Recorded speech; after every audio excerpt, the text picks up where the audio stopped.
আসসালামু আলাইকুম। প্রকৃতিকে যারা ভালোবাসে তারা অবশ্যই বিকালে ঘুরবেন, তাহলে হয়তো দেখতে পারবেন যে প্রকৃতির যে একটা অপরূপ দৃশ্য আপনারা সেটা উপভোগ করতে পারবেন। আমার পিছনে ধান ফসলের জমি পরিপূর্ণভাবে পেকে গেছে। তো যাই হোক, এই ফসলের জমি আলহামদুলিল্লাহ অনেক সুন্দর দেখা যাচ্ছে, দেখতেছেন যে এখানে আমি অনেক ভিডিও করি, এখানে অনেক ভিডিও পিক আপলোড দিই। তো আসলে বিকাল টাইমটা হচ্ছে অন্যরকম ফিল। গ্রামের ছেলেরা যখন বিকেলে কাজ কাম নিয়ে ব্যস্ত থাকে, তখন গ্রামের ছেলেরা কিন্তু ভিডিও নিয়েও ব্যস্ত থাকে। তো আমরা কিন্তু মাঝে মধ্যে ভিডিও করি, ভালো লাগে ভিডিও করলে। যখন এই যে ফসলের জমিগুলা যখন ক্যামেরার ভিতরে ভরে মানে শুট করে রাখি, তখন এগুলা 1 বছর পর 2 বছর পর যখন দেখি, তখন না একটা আলাদা ফিলিংস আছে। ঠিক আছে, তো আলহামদুলিল্লাহ সবচেয়ে ভালো লাগে এই ভিডিওগুলা যখন মোবাইলের ভিতরে আবদ্ধ করে রাখি। তো গ্রামের এই দৃশ্যগুলা, আমাদের গ্রামের যে ফসলের জমি দৃশ্যগুলা, এগুলা যখন মোবাইলের ভিতরে থাকে তখন তো অসাধারণ লাগে, তাই না? আর শহরে মানুষ যখন এগুলা দেখে তখন তো কথাই নেই। এখন বর্তমানে দেখেন আমাদের গ্রামের যে পরিস্থিতি, হালকা হালকা বৃষ্টি একটা ভাব আছে, হালকা হালকা বৃষ্টি হচ্ছে, কিছুদিন ধরে বৃষ্টি হচ্ছে, কিন্তু তেমন ভাবে পরিপূর্ণভাবে বৃষ্টি হচ্ছে না। কিন্তু তারপরে দেখো কিন্তু আমাদের ফসলের জমি কিন্তু ক্ষতি হচ্ছে না। যেমন আজকে এখানে ভিডিওটা করতেছি, যদি আজকে রাত্রে বৃষ্টি হয়, প্রচুর পরিমাণে বৃষ্টি হয়, তাহলে কি হবে?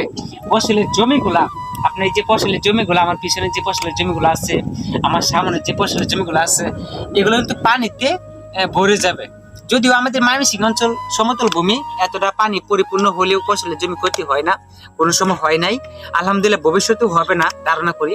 তবে সময় থাকতে যাতে আমরা ফসলের জমিগুলা কেটে নিয়ে যেতে পারি, মহান আল্লাহ পাকের কাছে হাজার শুকরিয়া জানাই, যাতে আপনি আমাদের সেই সময়টুকু দিয়েন। ঠিক আছে, কারণ পরিপূর্ণভাবে ফসলের জমিগুলা পেকে গেছে। আমি যদি এই দিক দিয়ে দেখাই, আমার এই সাইড, আমার এই সাইড যদি দেখাই, দেখেন যে এই দিক দিয়েও কিন্তু আপনার ফসলের জমিগুলা কিন্তু আপনার পরিপূর্ণভাবে কিন্তু পেকে গেছে।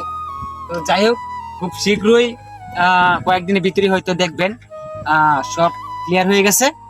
তো আমি মনে করি যে ফসলের জমিগুলা মেশিং এর অভাবে হয়তো কাটা হচ্ছে না, মেশিন যদি চলে আসে তাহলে হয়তো ফসলের জমিগুলা মানে খুব তাড়াতাড়ি শেষ করবে। ঠিক আছে, আর দিনের অবস্থাও খুব তেমন একটা ভালো না, কয়েকদিন ধরে বৃষ্টি হচ্ছে।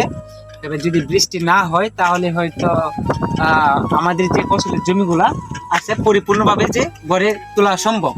আর যদি বৃষ্টি হয় তারপরে হয়তো তেমন ভাবে মানে ক্ষতি হবে না, তারপর কৃষকের যে একটা ভোগান্তি, আপনার সেই ভোগান্তি হয়তো সৃষ্টি হতে পারে।